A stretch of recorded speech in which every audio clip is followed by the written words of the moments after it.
A game about farming. You grow strawberries, you pet your chickens, you give someone a pumpkin, and they fall in love with you. It's quite peaceful. And then, tucked into the corner of the general store, there's a shrine. Hmm? Not a decoration, a shrine with a rune on it. A rune that is an Anglo Saxon symbol called year, which translates to earth and grave. And every Sunday morning, the people of Pelican Town come to stand in front of it. So, let's talk about religion in Stardew Valley, because there's more here than a single shrine in a shop, and the further you look, the stranger and more layered it gets.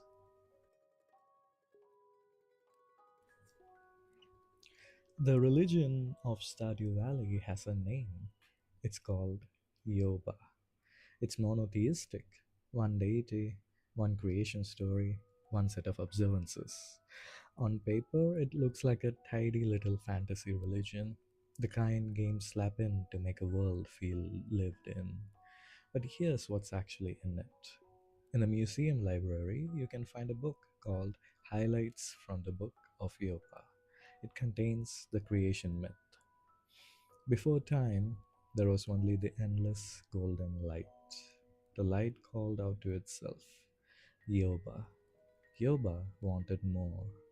Yoba swirled the golden light into a vortex, swirled and swirled until a hole formed in the eye of the vortex. From this hole sprung a seed. Yoba smoothed the golden light until it became soil. Into the soil, Yoba planted the seed. The seed sprouted, and behold, a vine sprung skyward. After 11 days, the vine bore fruit. Yoba, with knowing wisdom, peeled the tough skin off the fruit and saw that the world was inside. So, before anything existed, there was light. The light became self aware and named itself. Then it created the world by planting a seed. Now, if you know your world religions, something should be pinging for you right now, but it might not be what you expect. This is not the Genesis creation story. In Genesis, God creates from nothing, ex nihilo, something from absolute void. Yoba doesn't do that. Yoba starts with light that already exists. Yoba doesn't command things into being. Yoba works, swirling, smoothing, planting. There's a physicality to it, a labor. This is much closer to Gnostic cosmology, the idea of a divine craftsman who shapes rather than creates outright.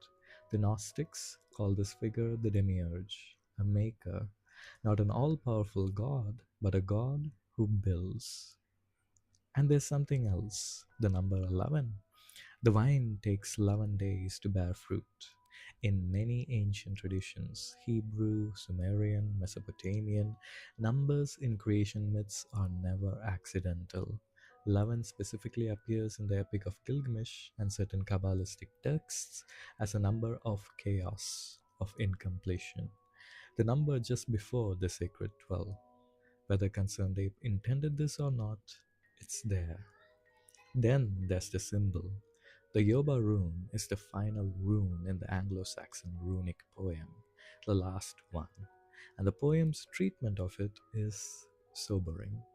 It describes the grave, the earth into which all humans eventually return. The same earth Yoba made from golden light is the earth that receives us when we are done. The game even tells you this. In game, the symbol is called the sign of the vessel. A vessel, something that holds, something that empties. And the first time you see it is on the wall above your grandfather's deathbed. Here's something quietly fascinating about the way yoga functions socially in Pelican Town. It's not universal, it's uneven, and that unevenness tells you something. Caroline, whose house contains the shrine, says on Sunday mornings, it was the previous owners who built the altar room. We aren't religious, but we let the other townsfolk use it if they want. The shrine is in her home and she doesn't use it. The faithful are guests in someone else's living room. Who goes? Jody goes. She prays for Kent's safe return from the war. Kent, when he comes back, goes with her. Robin casually invokes Yoba when her house nearly catches fire. Emily blesses you with Yoba's name on summer mornings. Pam, in a sobriety quest, acquires a staff of Yoba and reacts strongly if you dismiss the idea of Yoba's existence. And then, Shane is an atheist. He tells you so directly.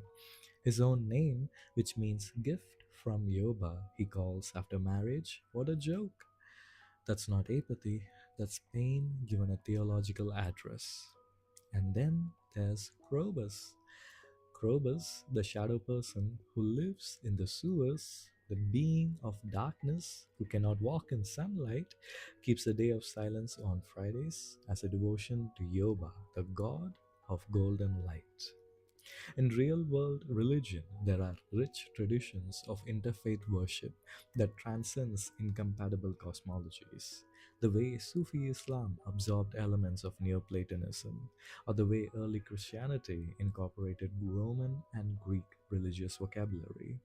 Yoba appears to transcend this cultural divide between humans and shadow people entirely, which means it's either very old or very universal or both. But here's where it gets genuinely strange, because Yoba isn't the oldest religion in the valley, not even close. Before Yoba, before the town, before human settlement, there were the Junimos. The Junimos are forest spirits, ancient ones. They don't pray to anything, they are the thing you would pray to in another kind of tradition. Their scrolls, written in a language no human can read without magical assistance, ask for gifts of the valley, not money, not labor, not worship, but things the land itself produces. Seasonal items, wild things, the valley's own offerings. This is animism in its most classical form. The belief that the natural world is inhabited by spirits that must be kept in relationship with. You find it in Shinto, in indigenous American traditions, in pre Christian Celtic religion.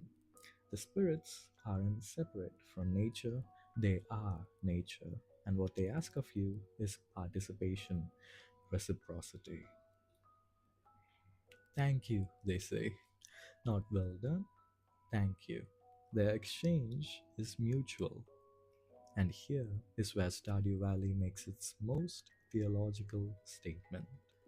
If you buy a Georgia membership, you choose the corporation over the community center. The Junimos leave, the spirits depart, the sacred space becomes a warehouse, and the valley slowly feels emptier. This is the desecration narrative that appears in dozens of world mythologies. The idea that sacred land can be profaned, that spirits can be driven out, that what was once alive can be made hollow. You see it in the Old Testament, prophets lamenting the defilement of the temple. You see it in indigenous land rights discourse. You see it in the folklore of every culture that believed certain places were inhabited.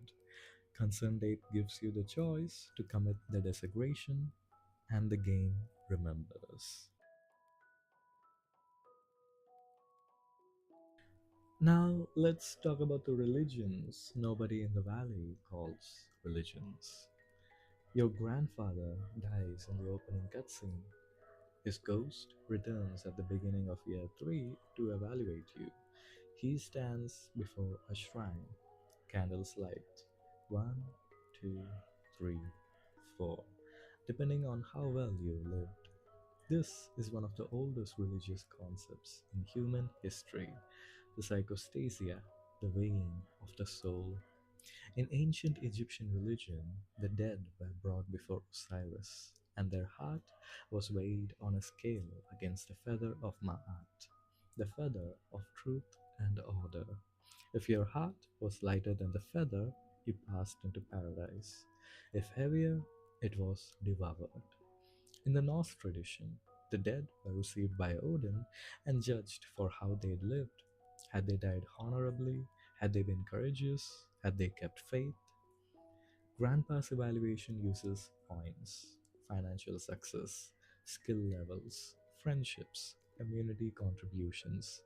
It's a moral ledger, and the currency of reevaluation, the thing you offer to summon him again, is a diamond.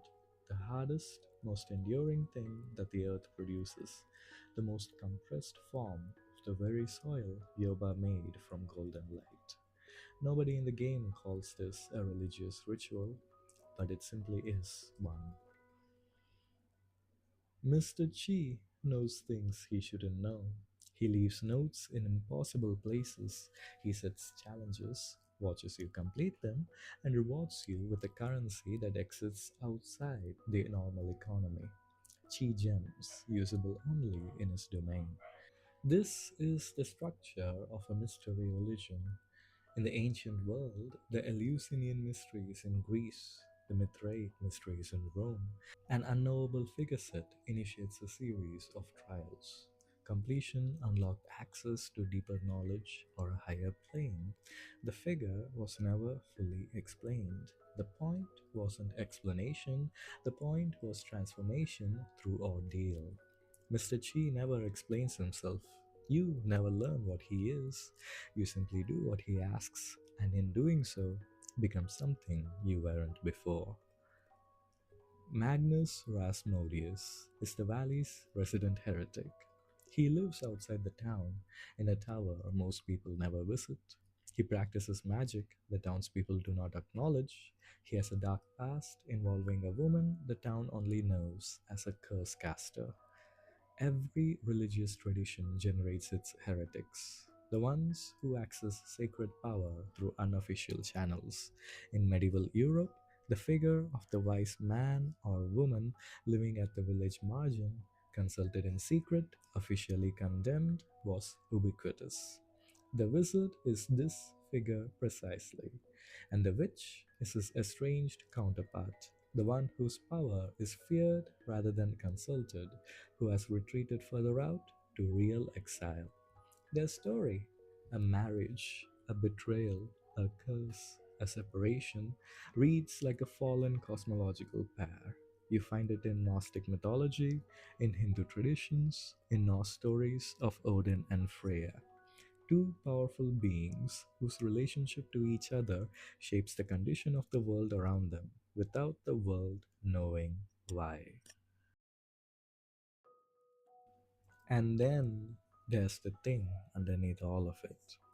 Not Yoba, not the Junimos, not Grandpa, not Chi, not the wizard. The valley itself. There's a concept in religious philosophy called immanence, the idea that the divine isn't separate from the world, watching from above, but present within it, woven into it. The sacred isn't elsewhere, it's here, in the soil, in the seasons, in the way things grow and die and grow again. The valley behaves this way. It responds to what you do. It rewards reciprocity. Give to the Junimos, give to the community, and things improve. The weather shifts toward what you need, lucky days appear, the land seems to know. Is this game mechanics? Yes. Is it also a coherent theology? Also, yes. The valley has ancient beings in it that predate human settlement. Junimos, dwarves, shadow people, each with their own cosmologies, their own wars, their own relationships to sacred ground. Humans arrived later, built Pelican Town, and had a shrine of their own religion in the corner of a general store. But the valley was already full of gods before anyone named them. And maybe that's the point. Maybe Concerned Ape isn't saying that Yoba is true or false, that the Junimos are sacred or just sprites, that Grandpa's evaluation means something or is just a progress bar. Maybe what Stardew Valley is doing, quietly underneath all the crop growing and chicken petting is asking what we mean when we call something holy, what we mean when we say a place has spirit, what it means to tend something carefully, to give back to the land, to live in relationship with the world that was here before you and will be here after. You don't have to believe in yoga to understand what the valley wants from you. It wants what it always wanted: attention, care, reciprocity. The sign of the vessel doesn't just mean grave, it means earth and everything that entails. If you made it this far, thank you. This was a genuinely fascinating rabbit hole to go down, and I barely scratched the surface. The dwarf religion, the shadow people's cosmology, Stardew Valley expanded spiritual lore. There's a whole lot more to uncover. For now, the next time you see that shrine in the corner of the general store, maybe give it a second look. After all, it's been there a long time, far longer than the store.